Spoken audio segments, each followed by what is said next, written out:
Here's my review of the LEGO Stars Advent Calendar for 2024, so let's begin with day 1. For the first day, we got an X-Wing, and honestly, for the first day, it's not that bad. As you can see, the wings do open up using some clip pieces. It wasn't the easiest to build, but it was also pretty fun to build since it uses some pretty cool techniques, and overall, it's not that bad of a build. I'll give it a 6 out of 10. For day number 2, we got Princess Leia in her little Christmas sweater. And honestly, I think this is one of the best minifigures we've gotten in this advent calendar. I really like the unique sweater, and she also has a dual face, which is also pretty nice. So overall, I'll give this one a 6.5 out of 10.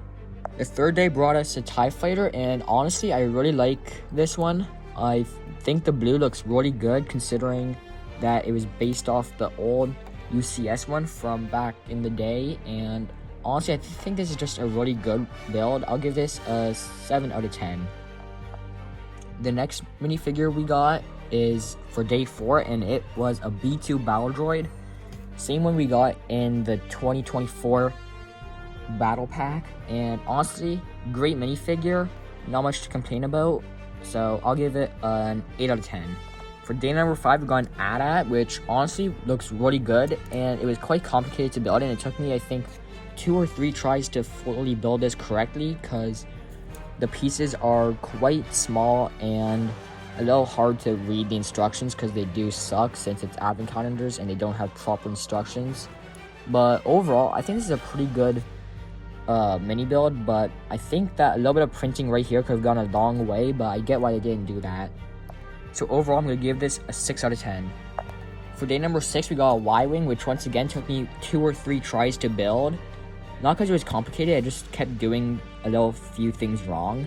But I think it's a great build. I like the techniques that they used to make this little engine coming out. And overall, it's not that bad, so I'm going to give this a 7 out of 10. 7th day of the Advent Calendar brought us a mini kit, and honestly, this is perfect. I always wanted to see one of these in LEGO. The only thing that could have made this better was if this right here, this brick, was a round piece, but overall this is still really good. I'm gonna give this a 9.5 out of 10. Absolutely love this from the video games, and it looks amazing as a brick built thing in real life, so yeah. Day 8 brought us the UCS Jabba sail barge we got this year and put it into a little small build for the advent calendar, and honestly, I think they did amazing. It was a little hard to tell what it was while I was building it, but after I finished building it, I was easily able to tell that it was Jabba's sail barge, and honestly, they did amazing with this. I think that these pieces worked really well for the little sails, so overall, I'm going to give this an 8.7 out of 10. Day 9 is by far the best build we've gotten so far, and it's the little Millennium Falcon, and honestly, this one took me, I think, 2 tries to build since it is quite big, and it's pretty massive compared to the other builds with piece count, so that's always pretty nice because I like getting a lot of pieces to build with. So yeah, honestly, this is quite the good build. I'm gonna give this a 9 out of 10. On the 10th day, we got Ahsoka Tano from the T6 Jedi Shuttle, and honestly, there's not much to say because it's the same one. It has arm printing, leg printing, hip printing, and toe printing, and 2 of her white lightsabers, which is always nice. And so I'm gonna give this a 7 out of 10. Pretty good minifigure, and overall, I really like it. Next build we got is a miniature Venator, and honestly, I think LEGO did really good with this. I love the way that it cuts in here, just like the original design. The only part that I don't like is how the instructions said to do the bridge like this when it should be like this to be more accurate, so I'm going to keep mine like this. But overall, this is a really good build. I think this is going to be our first 10 out of 10. On the 12th day, we got the Emperor's Shuttle, and honestly, I'm not a fan of this. It used a pretty cool technique here, which isn't illegal since it doesn't have studs. If it did, then it would put stress on the bricks and it would be considered illegal, but since there's no studs here, it's not illegal, but that still doesn't change the fact that I do not really like this. I'm going to give this a 4.5 out of 10. Not that good. The 13th day of the Advent Calendar brought us Ahsoka's T6 Jedi Shuttle, which looks amazing. There's not much to say about it since it is quite small. There's no play features as expected, and honestly, probably one of the most boring ones we've gotten so far. Just uses a few tile pieces, and it's quite flat compared to the other ones. I'm gonna give this a 6 out of 10. I'm not sure what this is supposed to be, but it looks like Bo-Katan's shuttle from the Clone Wars in Mandalorian. Or it might be a Mandalorian Fang fighter, I'm not sure, but either way, this looks pretty cool.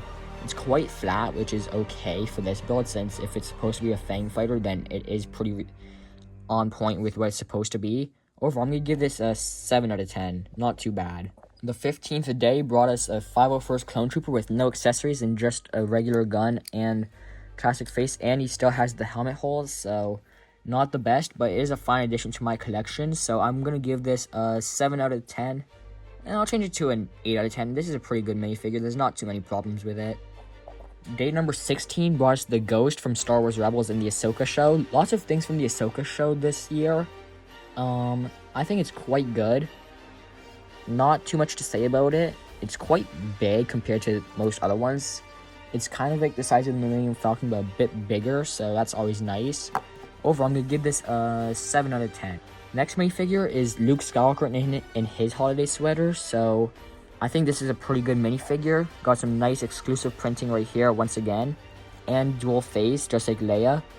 And he also got his green lightsaber, so I'm going to give this an 8.5 out of 10. I really like this figure. This is a super sleek build for day number 19. We got U-Wing, and honestly, other than the 6 studs being exposed, I think it looks great. This part and this part could have been toweled off to make it look a little bit better, but other than that, I think it looks amazing, especially from the back. As you can see, we got these little things poking out for the engines, and I absolutely love it. 9 out of 10.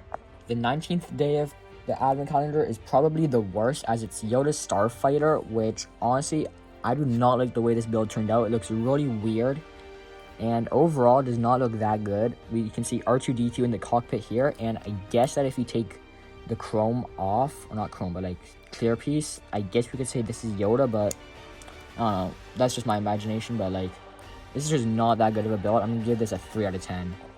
This minifigure is amazing and was needed in the Paz Vizsla set, but for day 20, it's not that bad, and honestly, the only thing that could have made this better is arm printing, which you could say for every figure, and some waist cape action here, but LEGO isn't going to do that because it's an advent calendar and they just don't make waist capes anymore.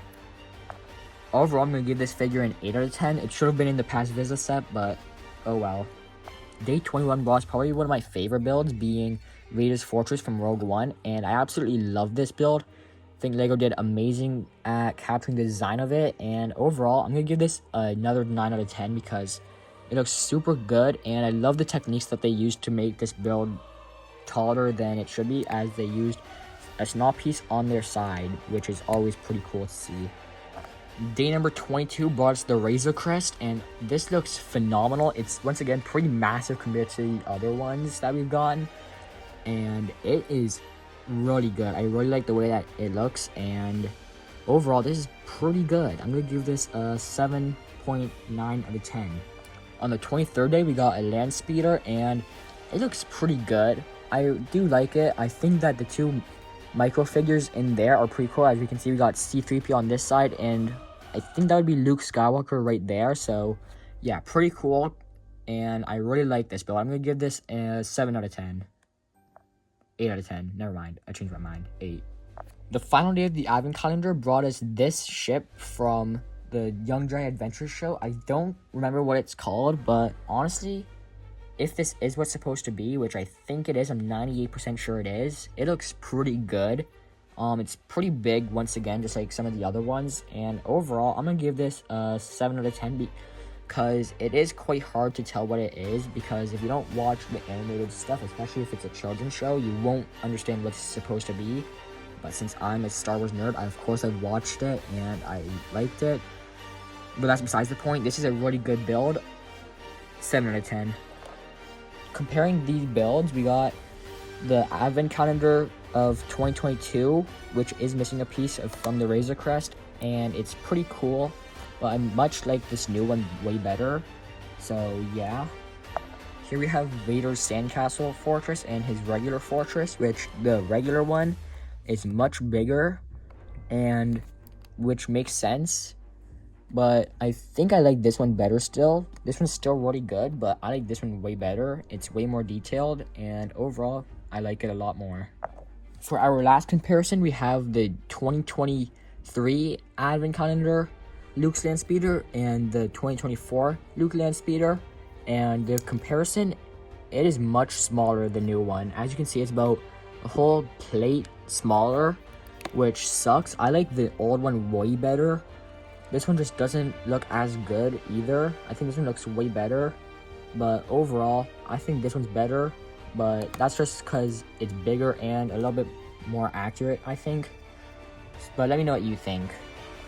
Here's all 24 builds and figures together. We got 6 minifigures, 2 of which are exclusive, and then we got 18 builds, which are pretty cool.